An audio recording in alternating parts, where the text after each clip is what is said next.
Bonjour tout le monde, j'espère que vous allez bien. Aujourd'hui je profite d'un petit accident pour vous faire une vidéo.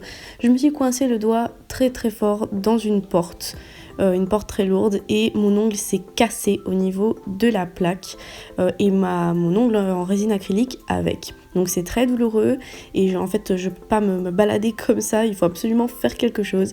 Donc si ça vous est déjà arrivé, que vous voulez savoir comment y remédier, continuez à regarder. Donc je vais me munir de colle à capsule et de résine acrylique, de préférence transparente. La mienne est rose translucide, elle va vraiment être très transparente, donc voilà. C'est juste éviter de prendre du vert ou du rouge. Mais normalement tout le monde devrait avoir de la résine acrylique transparente, c'est juste pour éviter d'avoir des taches de couleur après. Ensuite, je prends ma colle à capsule, je viens un petit peu ouvrir ma fissure en appuyant sur le bout de l'ongle et j'applique ma colle sur toute la largeur de la fissure pour qu'en fait on puisse un petit peu recoller la fissure et que l'ongle en fait ne bouge plus. Mais avant de laisser la colle sécher, je vais prendre ma résine acrylique et en fait qu'est-ce qu'on va faire? On va refaire la même manœuvre, toujours en appuyant sur le bout de l'ongle. Je vais prendre ma résine acrylique et je vais la saupoudrer sur la zone où j'ai appliqué la colle. De cette façon-là, on va créer une sorte comment dire, de ciment, voilà, on va dire comme si on avait deux briques et qu'on allait faire la jointure entre les deux avec du ciment. Ça fait un peu maçonnerie là, tout ce que je vous dis, mais c'est vraiment en fait, juste ça c'est la première étape, on ne va pas rester comme ça. Ça c'est une étape qui va nous servir pour cimenter vraiment un petit peu, coller entre guillemets l'ongle en deux au niveau de la fissure pour qu'ensuite on puisse manœuvrer plus facilement. Donc ça sèche très vite, hein, même si la vidéo est en accéléré et que j'ai coupé des petits bouts, je peux vous dire qu'en 30 secondes ça sera sec. Oui, voilà, j'étais en train de manger une petite barre de céréales au chocolat blanc, c'est ma petite faiblesse du moment. Là, je vais prendre un coupe-ongle et je vais raccourcir l'ongle. Donc ne vous inquiétez pas, l'ongle ne va pas sauter, il n'y a pas de risque, puisqu'on a bien cimenté le tout, c'est justement pour ça qu'on fait ça. Et je vais le raccourcir au maximum.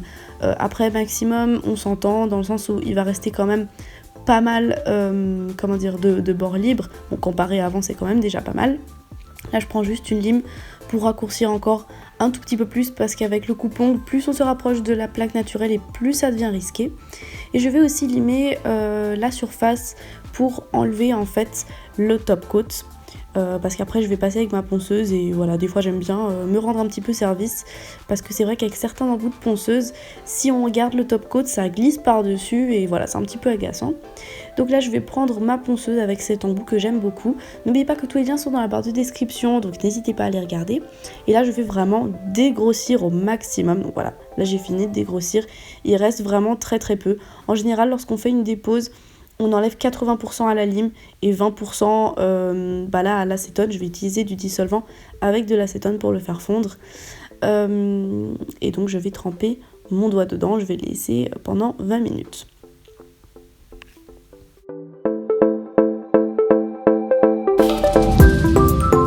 Je peux retirer mon ongle de son petit bain d'acétone et avec un bâtonnet en buis ou bien un repousse cuticule quelconque.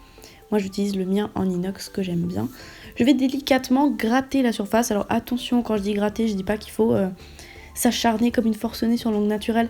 C'est vraiment juste délicatement gratouiller un petit peu la surface. De toute façon, la matière que l'on se retrouve en face en fait est extra molle. Elle va s'enlever toute seule, elle va s'effriter toute seule. Quand on fait fondre de la résine acrylique avec de l'acétone, vraiment ça se fait un petit peu tout seul, c'est tout mou, donc n'ayez aucune crainte. Là il en restait encore un tout petit peu sur l'ongle naturel, du coup je l'ai encore remise à tremper pendant 10 minutes. Et là vraiment il reste très peu. Comme vous pouvez le voir, il reste vraiment rien. Et donc là on n'a vraiment plus rien sur l'ongle naturel.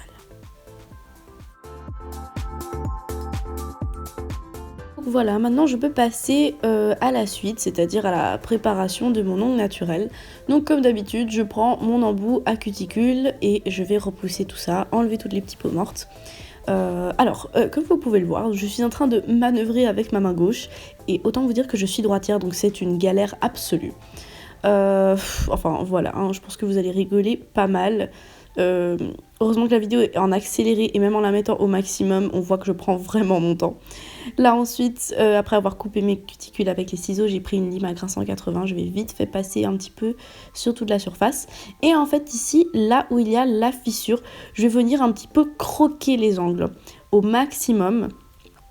De manière à ce qu'ensuite, quand on pose quand je vais poser mon faux ongle en gel sur mon chablon, je ne vais pas le poser directement sur la fissure, en tout cas pour les côtés. Et du coup, il n'y aura pas de nouvelle fissure qui va se créer. Car oui, on peut poser sur un ongle fissuré, en tout cas moi personnellement je le fais et je n'ai absolument aucun problème.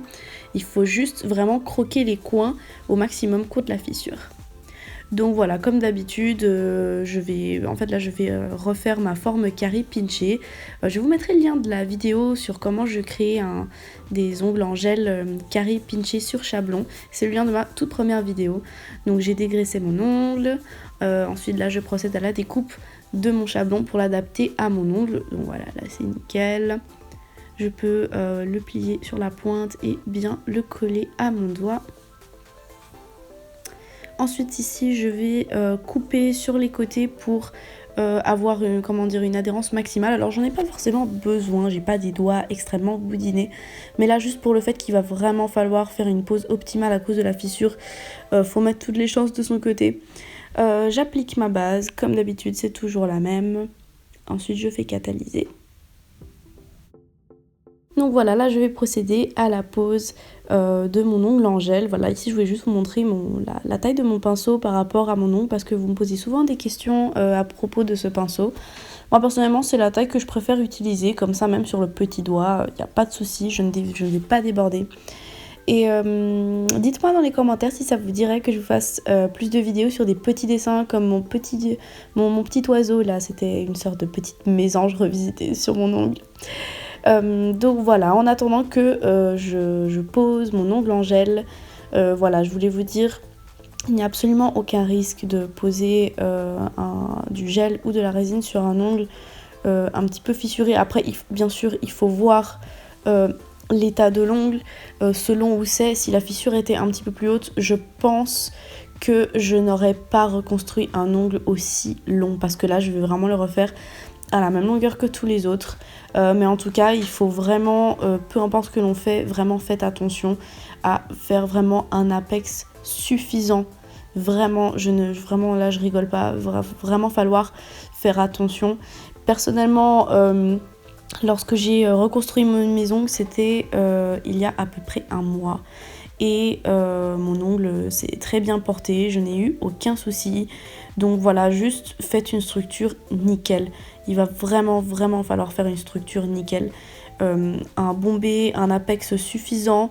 Voilà, ne faites pas des formes trop handicapantes comme des stilettos ou quoi. Moi personnellement, la forme carré pinché, c'est une forme qui ne me pose absolument aucun souci. Je peux me cogner dans tous les sens, il n'y a pas de problème. Bon, là comme vous pouvez le voir, je pense que vous allez rigoler, mais je me suis quand même coincé le doigt dans une porte blindée. Donc bon, là c'était vraiment pas ma faute. Oui, la résine c'est solide, oui les formes pitchées c'est solide, mais alors là vraiment c'était au-dessus de mon pouvoir. Donc voilà, j'espère que cette vidéo vous aura plu et vous aura été utile. N'hésitez pas si vous avez des questions à m'écrire tout ça dans les commentaires, ça me fait très plaisir. Et donc voilà, je vous souhaite à toutes une très bonne semaine et je vous fais des gros bisous.